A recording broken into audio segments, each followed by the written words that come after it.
नमस्कार, हिंदी साधन चैनल में आप सभी का एक बार फिर से हार्दिक स्वागत है। आज के इस वीडियो में मैथिली शरण गुप्त के द्वारा रचित साकेत महाकाव्य के छठा भाग को हम देख रहे हैं।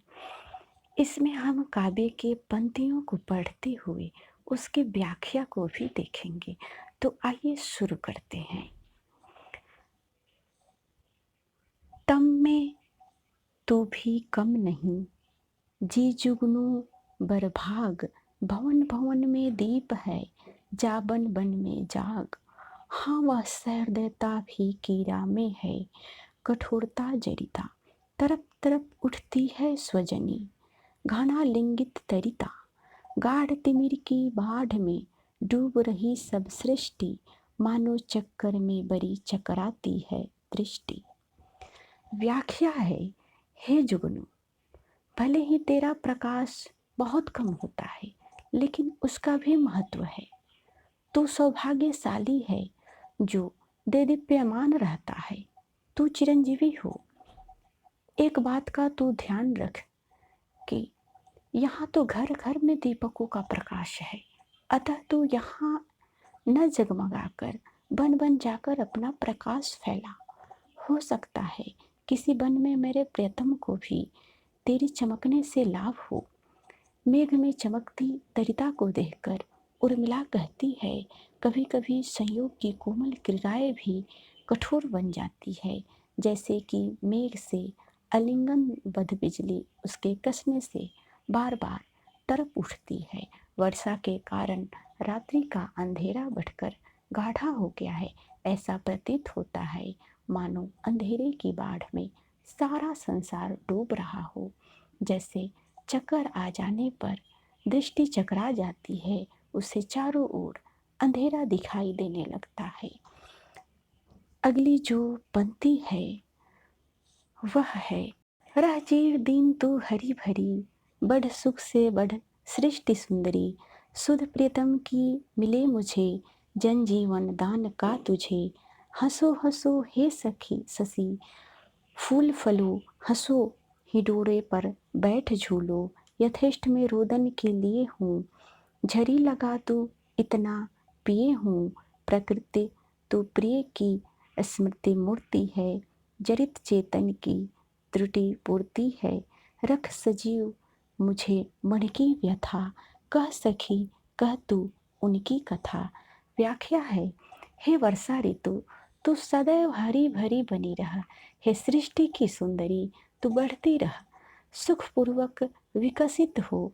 तुझे देखकर मुझे अपने प्रियतम की स्मृति बनी रहती है। मुझे भी सभी जीवों को जाल के द्वारा जीवन दान करने का फल मिलता रहे। हे चांद, तू सदैव हंसते रहो, हंसते हुए अपनी चांदनी बिखेरते रहो। हे फूल, तू खिले रहो, लता के हिडोले में बैठकर झूलते रहो। तुमको बुरे दिन न देखने पड़े, मैं ही रोने के लिए पर्याप्त हूँ। मैं वेदना जल को इतना पिए हुए हूँ कि चाहे आंसुओं के रूप में उसकी झरी लगा दूं। हे प्रकृति, तो मेरे प्रीतम की स्मृति का साकार रूप हो, अर्थात तुझे देखकर मुझे अपने प्रियतम की याद बनी रहती है। तो उन चेतन प्राणियों के कष्टों को दूर करने वाली हो, जो दुखों के कारण जड़ सा जीवन जी रहे हैं। मैं जानती हूँ कि मेरे मन की पीड़ा मुझे स्पंदित किए रहे हैं। उर्मिला सखी से भी यही चाहती है कि वह उसके प्रियतम की कहानी और अतीत के सुखद प्रसंग उसे सुनाती रहे, ताकि उसका मन लगा रहे। अगली पंक्ति है, निरख सखी हे खंजन आए, फेरे उन मेरे रंजन ने नयन इधर मन भाए। फैला उनके तन का आतप, मन ने सर सरसाए। घूमे वे इस ओर वहीं, ये हंस यहाँ उड़ छाए। करके ध्यान आज इस जन का, निश्चय वे मुस्काए। फूल उठे हैं कमल अधर से, ये बंदूक सुहाए। स्वागत स्वागत शरद भाग्य से मेरे, मैंने दर्शन पाए। नभ ने मोती बारे ये अश्रु अध पर लाए। व्याख्या है, हे सखी, देखो शरद ऋतु प्रारंभ हो गई है, ये खंजन पक्षी आ गए हैं। मुझे तो लगता है कि जैसे इन खंजन पक्षियों के आने के माध्यम से मेरे प्रियतम ने ही अपने नेत्र इन ओर घुमाए हैं। खंजन की उपमा नेत्रों से दी गई है और उर्मिला की खंजन को देखकर प्रिय के नेत्र याद आ जाते हैं। नेत्रों को नेत्र ही सबसे अच्छे लगते हैं। यहाँ भी उर्मिला को अपने प्रियतम के नेत्रों का उपमान अच्छा लगता है, जो स्वाभाविक है। इस ऋतु में चारों ओर कष्ट की अपेक्षा आनंद देने वाली धूप फैल गई है। यह मेरे प्रियतम के शरीर का प्रकाश है, शरीर का सौंदर्य है। इस ऋतु के आने पर तालाब में चारों ओर कमल खिल उठे हैं। वे ऐसे प्रतीत होते हैं मानो उनका सरस और स्निग्ध मन ही हो। उनके मन की स्निग्धता के कारण ही तालाब सरसित हो गए हैं। मन की तालाब उपमा यहाँ पर तालाब से दी जाती है। मेरे प्रीतम जहाँ है वहाँ से इस ओर घूमे होंगे, उन्होंने मेरा और यहाँ का स्मरण किया होगा। इसी कारण ये हंस उड़कर यहाँ आ गए हैं। यहाँ चाल की उपमा हंस से दी जाती है, अतः मुड़ने पर दूसरों का यहाँ का आना एक प्रमाण है। हे सखी, मेरे प्रियतम आज मेरा ध्यान करके अवश्य ही मुस्कुराए हैं, इसीलिए ये कमल फूल उठे हैं। हंसते समय उनके लाल लाल होठ जो प्रस्फुटित हुए हैं, उसी कारण ये दुपहरिया के फूल खिल उठे हैं। हे शरद ऋतु, तुम्हारा स्वागत है। मेरा परम सौभाग्य है जिससे कि तुम्हारे दर्शन मिल गए हैं। तुम्हारे इस शुभ आगमन पर केवल मैं ही प्रसन्न हूँ ऐसा नहीं है, वरना आकाश भी प्रसन्नता पूर्वक अपनी ओस की बूंदे मोती न्यौछावर कर रहा है, और इधर मेरे नेत्रों में जो आंसू आ गए हैं वही तुम्हारे शुभ आगमन के अवसर पर अर्पित अर्घ्य है। हे शरद ऋतु, तुम इन सब को स्वीकार कर कृतार्थ करो। अगली पंक्ति है, कोक शोक मत कर हे तात, कोकी कष्ट में हूँ मैं भी तो, सुन तू मेरी बात। धीरज धर अवसर आते हैं, सह ले यह उत्पात। मेरा सुप्रभात यह मेरी सुख सुहाग की रात। व्याख्या है, हे कुक, तुम शोक न करो, यह शोक करने का अवसर नहीं है, वरना वियोग को धैर्यपूर्वक सहने और स्वीकार करने का अवसर है। हे कुकी, तू भी शोकमग्न न हो, जरा मेरी बात सुन। संसार में अकेली तुम ही कष्ट में या वियोग में नहीं पड़ी है, वरना और भी तो तेरे समान कष्ट में है जो दुख भोग रहे हैं। दूसरों के कष्ट भोगने वालों में तू मेरी गिनती कर सकती है। मैं भी अपने प्रियतम के वियोग में अत्यंत दुखी हूँ। आज जो चारों ओर से तेरे ऊपर अत्याचार हो रहा है उसे सह ले, धैर्य धारण कर ले और यह सोच ले कि इस वियोग के बाद संयोग का अवसर भी आएगा। प्रियतम से तेरा मिलन भी होगा, जो इस लोगों के लिए मंगलकारी है। वह तेरे भी सुख सौभाग्य का प्रभात देने वाली रात होगी। इस प्रकार से अगली पंक्ति है, किसने तेरी स्मृति को बना दिया है निशीथ में मतवाला। नीलम के प्याले में बुदबुद देकर उफन रही वह खाला। व्याख्या है, हे सखी, जिस प्रकार प्याले में शराब बुदबुदे उत्पन्न करती है और उसका सेवन करने वाला मतवाला होकर अपनी याद खो देता है, उसी प्रकार तारों से भरी इस रात्रि में मेरी वियोग वेदना को उद्दीप्त करके मुझे मतवाला सा बना दिया है। उर्मिला को आकाश प्यारे के समान तथा तारे शराब के बुलबुले के समान दिखाई दे रहे हैं। अगली जो पंक्ति है वह है, लोल लहरिया डोल रही है, भू विलास रस घोल रही है, इंगित ही में बोल रही है, मुखरित कुल किनारा। सखी निरख नदी की धारा, पाया अब पाया वह सागर, चली जा रही आप उजागर, कब तक आवेंगे निज नागर, अवधि दूतिका द्वारा, सखी निरख नदी की धारा। मेरी छाती दलक रही है, मानस सफरी ललक रही है, लोचन सीमा झलक रही है, आगे नहीं सहारा, सखी निरख नदी की धारा। व्याख्या है कि हे सखी, नदी को देखा, उसकी धार में चंचल लहरें डोल रही है, जो रमणियों के समान भावों के संचालन से उत्पन्न आनंद दे रही है। लज्जा के कारण मानो इशारे द्वारा ही अपनी बात कह रही है। उसके किनारे से टकराने से वह भी मुखरित हो उठता है। नदी अपने प्रियतम सागर से मिलने की लालसा के लिए गतिशील है। वह इसी भाव से प्रसन्न हुए चली जा रही है कि उसका प्रियतम सागर बस अभी मिल जाएगा। नदी रूपी नायिका की मिलन उत्कंठा देख विरहनी उर्मिला को भी अपने प्रियतम की स्मृति आ जाती है और वह सोचती है कि न जाने मेरे प्रियतम अवधि रूपी दूतिका के द्वारा कब तक मिलवाए जाएंगे, अर्थात वनवास की अवधि समाप्त होने पर ही मेरे प्रियतम मुझसे मिलेंगे। प्रियतम के दर्शनों के लिए मैं व्यग्र हो रही हूँ। मेरी छाती फटने को है। मेरा हृदय रूपी मछली प्रियतम की छवि निहारने के लिए व्याकुल है। जहाँ तक आंखें देखती है, अभी आशा की कोई किरण दिखाई नहीं देती। अवधि अभी बहुत लंबी है और कोई सहारा भी नहीं दिखाई देता। इस प्रकार से उर्मिला अपनी विरह वेदना को सखी के समक्ष कहती है। आइए देखते हैं अगली पंक्ति को।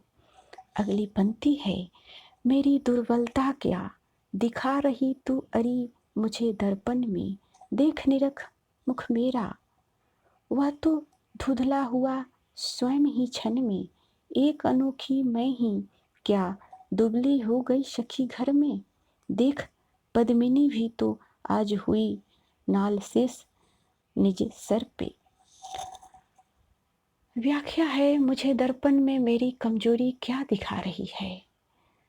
सखी जब उर्मिला को उसके मुख को देखने के लिए दर्पण लेकर आती है, तब उर्मिला कहती है कि मुझे दर्पण में मेरी कमजोरी क्या दिखा रही है। मेरे मुख पर सच्चे प्रेम की इतनी आभा है कि उसके समक्ष दर्पण पल भर में स्वयं ही शर्माकर धुंधला हो जाएगा। इसका यह अर्थ भी हो सकता है कि दर्पण पर मेरे निश्वासों से वह धुंधला हो जाएगा, तो वह मुझे क्या दिखा पाएगा। पूरे घर में एक मैं ही तो छिन्न नहीं हुई हूँ। सभी उदास और परेशान हैं।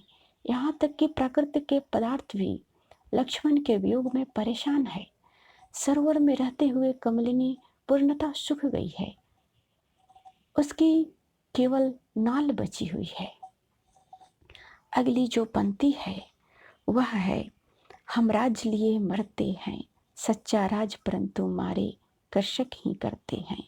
जिनके खेतों में है अन्न, कौन अधिक उनसे संपन्न, पत्नी सहित विचरते हैं ये, वन वैभव भरते हैं, हम राज लिए मरते हैं। वे गोधन के धनी उदार, उनको सुलभ सुधा की धार, सहनशीलता के आगर वे श्रम सागर तरते हैं, हम राज लिए मरते हैं। यदि वे करे उचित है गर्भ, बात बात में उत्सव पर्व, हमसे प्रहरी रक्षक जिनके, वे किससे डरते हैं, हम राज लिए मरते हैं। व्याख्या है कि हे सजनी, हम क्षत्रियगण राज प्राप्त करके उस पर मिथ्याभिमान करते हैं एवं लड़ते रहते हैं, किंतु वास्तविकता तो यह है कि सच्चा राज्य सुख तो कृषक वर्ग भोगते हैं। उन किसानों के खेतों में अन्न उत्पन्न होता है और वे उनसे संपन्न प्रतीत होते हैं। वे पत्नियां सहित विचरण करते रहते हैं और संसार में वैभव भरते हैं। हम व्यर्थ ही राज के लिए स्वाभिमान करते हैं। वे गोधन से धनी एवं उदार गोपति हैं एवं गोरस को मुफ्त में प्रदान करने वाले हैं। अमृत समदूध उनको सुलभ है। वे सहनशील के अंगार हैं। वे सभी की बातें एवं सुख दुख सहते रहते हैं। इस सहनशीलता के द्वारा वे श्रम रूपी सागर को पार करते रहते हैं। हम व्यर्थ ही राज्य के प्रति मिथ्याभिमान करते हैं। हे सखी, यदि वे किसान इस राज्य पर गर्व करें तो उचित है। उनके यहाँ आए दिन उत्सव एवं पर्व मनाए जाते हैं। हे अली, हम क्षत्रिय जैसे उनके प्रहरी एवं रक्षक विद्यमान है, तब उनको किसका डर? हम झूठे ही राजा बनते हैं। अगली पंक्ति है, प्रभु को निष्कासन मिला, मुझको कारागार, मृत्युदंड उन तात को, राज तुझे धरकार। 14 चक्कर खाएगी जब यह भूमि अभंग, घूमेंगे इस ओर तब प्रियतम प्रभु के संग। प्रियतम प्रभु के संग आएंगे तब हे सजनी, अब दिन पर दिन गिनो और रजनी पर रजनी। पर पल पल ले रहा यहाँ प्राणों से टक्कर, कलह मूल यह भूमि लगावे 14 चक्कर। शुकुरा शुकुरा दीन था सभी शासित के कसाले से, सजनी यह रजनी तो जम बैठी विषम पाले से। व्याख्या है, अरि सखी, इस राज्य के कारण ही प्रभु श्री राम एवं लक्ष्मण को वनवास प्राप्त हुआ। मुझे कारागार सदृश दुख उठाने वाला राजा दशरथ को काल के कराल गाल में जाना पड़ा, अतएव मेरी दृष्टि में ऐसे राज को धिक्कार है। इस प्रकार समस्त ऋतुओं का वर्णन करती हुई उर्मिला को प्रिय का स्मरण होता है एवं एक गूढ़ वेदना से आह भरती हुई वह कह उठती है, अरे सखी, यह अखंड भूमि जब 14 वर्ष बाद प्रत्येक ऋतु का भोग कर लेगी, अर्थात 14 वर्ष व्यतीत हो जाएंगे, तब प्रभु श्री राम के साथ मेरे प्राणनाथ इधर पधारेंगे। हे सजनी, 14 वर्षों परांत ही प्रभु के साथ स्वामी पधारेंगे। तब तक मुझे रात और दिन एक एक गिन कर काटने पड़ेंगे। किंतु सखी, अधैर्य मेरे हृदय में बढ़ता चला जा रहा है। प्राणों की बाजी आ पड़ी है। इस कलहमूल भूमि पर जब 14 वर्ष चक्कर लगाकर चले जाएंगे, तब प्रियतम पधारेंगे। रात और दिन शीत एवं ग्रीष्म के कारण बढ़ते एवं घटते रहते हैं।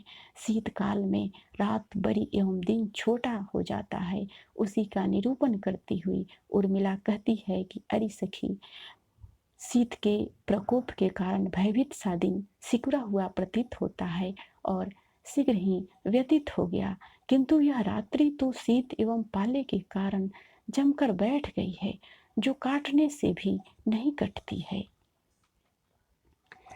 अगली पंक्ति है, शिशिर ना फिर गिरी बन में, जितना मांगो पतझड़ दूंगी मैं इस निज नंदन में। कितना कंपन तुझे चाहिए ले मेरे इस तन में, सखी कह रही पांडुरता का क्या अभाव आनन में। वीर जगा दे नयन नीर यदि तू मानस भाजन में, तो मोती पा मैं अंकचन रखूं उसको मन में। हंसी गई रो भी न सकी मैं अपने इस जीवन में, तो उत्कंठा है देखूं फिर क्या हो भाव भुवन में। व्याख्या है, हे शिशिर, तू व्यर्थ ही वन और पर्वतों में घूमती हुई न फिर। मैं तुझे तेरे सरे अविक्षिप्त उपकरण देने में समर्थ हूँ। मेरा शरीर रूपी उपवन पतझड़ से युक्त है, तो कंपन के वेग से सभी को कंपा देती है। मैं प्रियतम के विरह में दिन रात कांपती रहती हूँ, अतः तुझे जितना कंपन चाहिए मेरे शरीर में मिल जाएगा। तू आकर समस्त वनस्पतियों को पीला कर देती है, मुझे यहाँ पीलापन भी मिलेगा, क्योंकि हे सखी, मेरी सखी कहती है कि मेरे मुख में पीलेपन की कमी नहीं है। हे शिशिर, मुझे अपनी सखी मैं कहती हूँ कि जल को जमा देने से तेरे में प्रवृत्ति जो है, तो यदि मेरे हृदय रूपी वर्तन में मेरे आंसुओं को जमा दे, तो मैं अंकिचन उन मोती के समान ही अपने मन में सहेज कर रख सकूं, अर्थात उसे मैंने अपने जीवन का सर्वस्व बना हूँ। मैं इतनी विवश हूँ कि इस जीवन में रो भी नहीं सकती। यह जानने और देखने की मेरी अब यह प्रबल उत्कंठा है कि हंसने और रोने के अभाव में अब मेरे भाव जगत में क्या शेष रह गया है। अगली और अंतिम पंक्तियां हम देखेंगे। काली काली कोयल बोली, होली होली होली, हंसकर लाल लाल होठों पर हरियाली हिलडोली, फुटा यौवन फार प्रकृति की पीली पीली चोली, होली होली होली, अलग कमलिनी में कलरव सुन उन्मद अखिया खोली, मलदी उषा ने अंबर में दिन के मुख पर होली होली होली होली, सभी फूलों ने पराग से भर ली अपनी झोली, और ओस ने केसर उसके स्फुट सपुट में भोली, होली होली होली, ऋतु ने रवि शशि के पलरों पर तुल प्रकृति निज तोली, सिहर उठी सहसा क्यों मेरी भुवन भावना भोली, होली होली होली, गूंज उठी खिली कलियों पर अलियों की टोली, प्रिय की श्वास सुरभि दक्षिण से आती है अनमोली, होली होली होली।